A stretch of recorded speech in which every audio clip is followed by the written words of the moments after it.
I'm about to take you into a very special conversation. It's a moment from my Do the New You Mindset Masterclass. I know that's a mouthful, but it was an incredible time of discovery and teaching and development. I got together with my friend Brendon Burchard, #1 New York Times bestselling author, high performance coach, amazing, brilliant mind. And we talked about the 6 mindsets from my book, Do the New You, in detail, like the nitty gritty of it. How do I bring these mindsets into my life?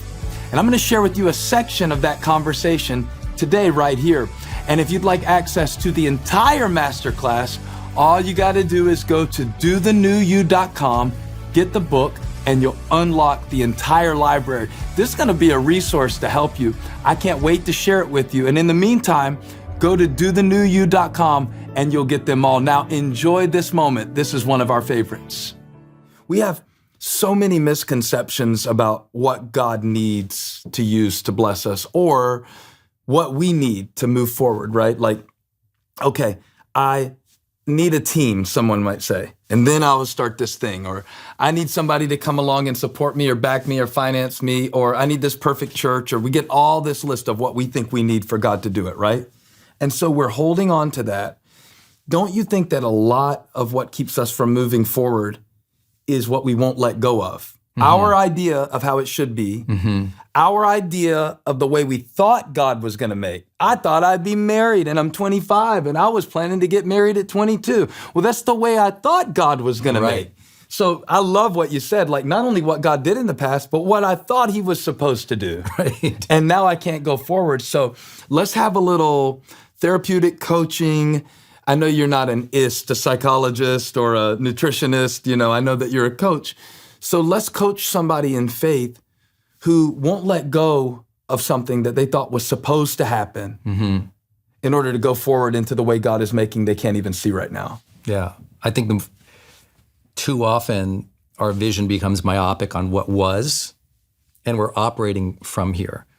What we should be operating from is our potential and into our future and the best of who we are. And so I always tell people, never limit your vision for who you can be based on your past stories or your current circumstances. Because every great successful person, there was that part of their story where they were broke, down and out, struggling, and they just didn't choose to live there. They choose to work through it because they believed something good would happen.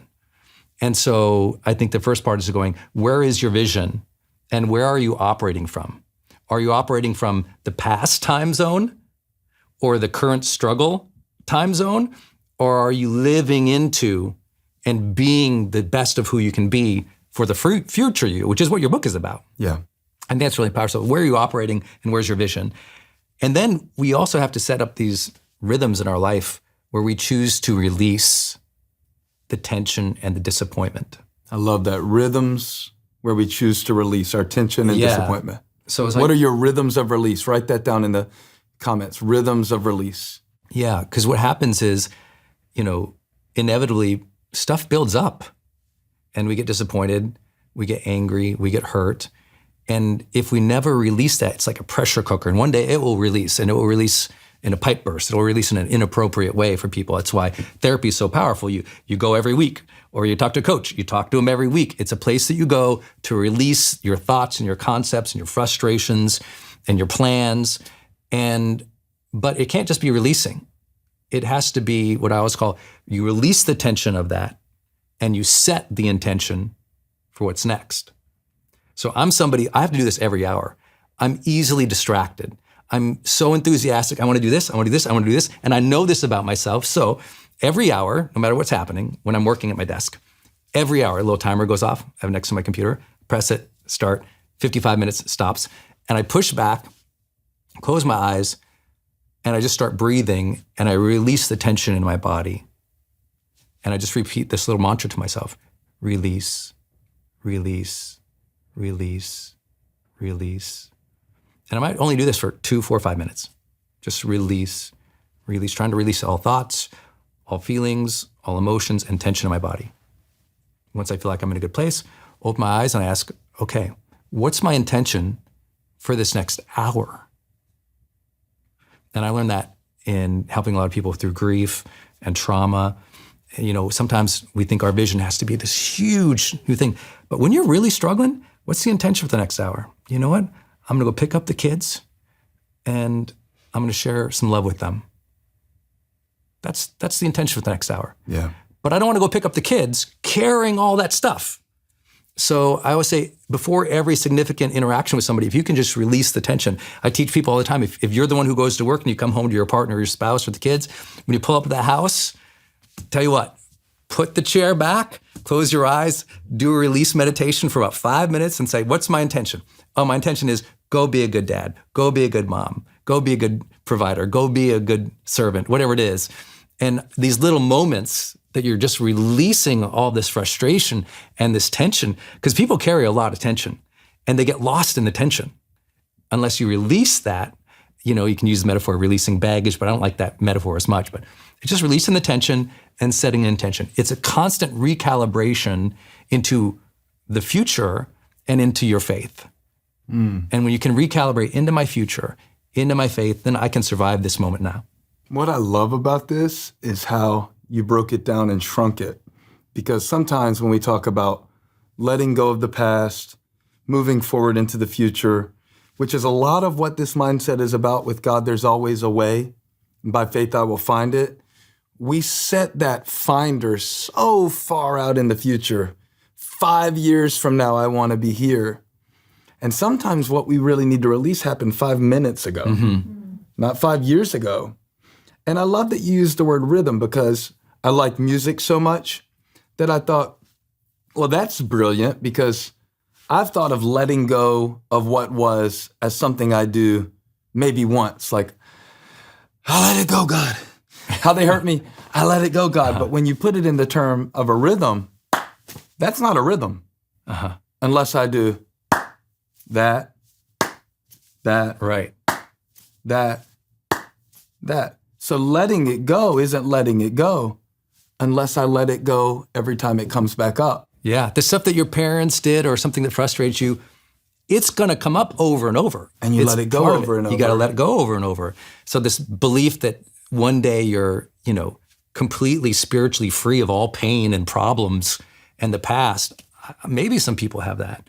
But for most people, the difficulties of life happen on a recurring basis. There's a rhythm to that too. And so when it comes up again, oh, you know what? That's my old demons. They're fighting me again. Oh, you know what? That's that old behavior. I used to do that because he taught me to do that or she said that. And so as it comes up again, it's an active release process. You're actively releasing. But here's the thing. If you just release it and you don't set intention for what's next, you'll keep falling prey. It'll keep pulling you back in. You have to set an intention that is higher or part of something that is higher. And that is where I meant by you have to set intention to your future and your faith over and over and over. It's like recalibrating back into Him, back into spirit, because these things often, they're dispiriting. And you got to connect to the spirit again. And so release the dispiriting things, tap back in to the spirited things. And when you teach yourself to do this over and over and over again, you suddenly realize, I got a pretty good mindset. Yeah, because if our brain is operating off of the neural pathways that have created our thought pattern and our mindset is to think a different way, then we can basically say that seeing the way that God is making is a product of thinking the way God thinks. So we're possibly looking at something right now that would be an opportunity, or you could reconcile, or you could actually have love in your life or support in your life, right? And you're telling yourself you can't. And the reason you're telling yourself that you can't right now is because the way that you are thinking, I like how we call God a waymaker, but there are also God blockers in our life. Like, think about, if God is the waymaker, there are God blockers. Those are the thoughts that cause us to say, well, if it would have happened 5 years ago, I believe it, but it would have happened by now if it was going to happen. Or things like that don't happen to me. They don't happen for me. They happen for others.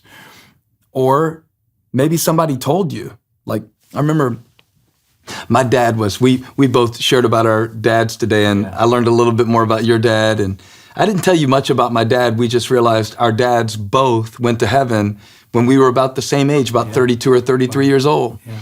And, you know, my dad he was a passionate guy. One time somebody was telling me, you'll never be able to go to college. You won't be able to afford it. Mm-hmm. And they were saying, I didn't go to college, and so you're not going to go to college, and you need to make peace with it. It sounds like a weird thing for somebody to tell a kid, right? And it kind of was. I was only like 10 or 11. Oh, wow. And I don't even know why they were saying that, but my dad goes, shut your stupid mouth to this other person. And this is not probably recommended parental advice. He said, if I have to kill somebody to get the money to send that boy to college, if he makes good grades and wants to go to college, he'll go to college. And I got a scholarship instead, so I went to college. He didn't have to kill anybody. The story doesn't have a weird ending and that's the day my dad died. The point of it was that he wasn't going to have me limited. We've talked in the previous mindsets, and I want you to go back and watch all of them, because we talked about I'm not stuck unless I stop. We talk about coming from abundance in the mindset, Christ is in me, I'm enough. But now we're moving deeper into this to say, are your thoughts the result of seeds that someone planted and that someone wasn't God? And if they were, can you go back by faith and uproot those through the process? Well, what does that look like? I love Brendon's handles. Release the tension, set the intention. The intention of what? The intention of your future and your faith. With God, there's always a way. By faith, I will find it. And maybe that's why you haven't found it yet, right? Mm-hmm. Because you're not looking by faith. Right. You're looking by sight. And so I don't see it, and I've never seen it, and I've never been it, and I've never done it. But this mindset is by faith, I will find it. So how does faith open up your eyes to possibilities that were there all along? And how do you tap into it practically? Because a lot of people will say, so I'm just supposed to, what? Lift my hands? I'm just supposed to quote a Bible verse? Well, yeah, all that's good. Yeah. But there's an actual way to activate faith too that's practical. Yeah, I think you begin, if you are looking backwards, look backwards and notice that all the big moves in your life and all the big random things that look so random, they happened when you were in motion. You were in motion and serendipity happened. You were in motion and you met this person who gave you this lesson that helped open this door later. It's like Steve Jobs said, you never connect the dots until you look backwards. And I think that when you do look backwards, you start to realizing, oh, wait, wow, God's grace is right there. I never thought about that. God opened the door right there. I didn't know that. And what happens is you start to realize that all these things have already opened for you, but they always happen when you're in motion. You made a decision, you went for it, you tried something, and some big lesson or a failure or a pivotal point happened, but they always happen when you're in motion.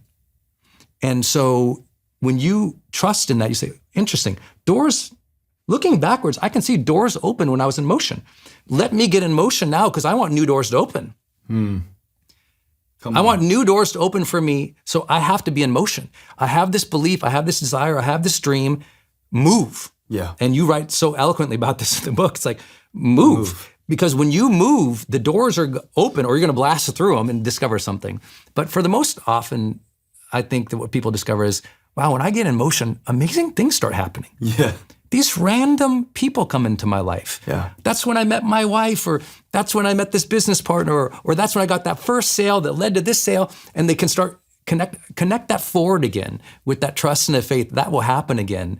I think coming from that standpoint, it's like it's evidence-based. There's a lot of evidence that great things happen when you're in motion, and a lot of things when you're stopping yourself, fearing yourself, laying on the couch week after week in self-pity. There wasn't none of that happening. None was happening. You were in the 17th bag of Cheetos, nothing happened.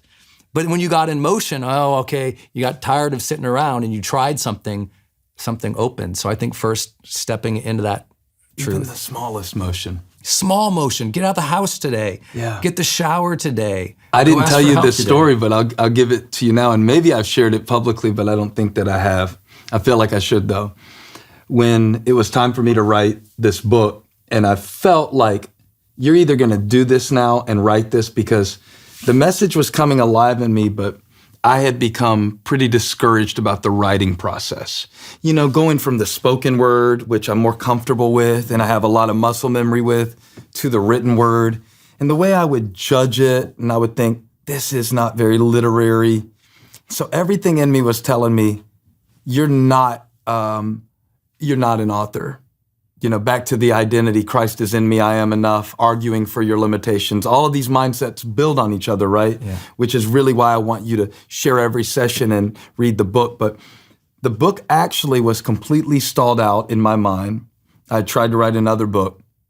And I remember the day that I had a blank afternoon on my calendar, and something told me that today was the day to set the book in motion. And when you said motion, something jumped in me, because I wanted to say this for the person who is like, I know that there's something that God has put out in front of me in my future, but I am completely paralyzed by what I feel. And here's what I did that day.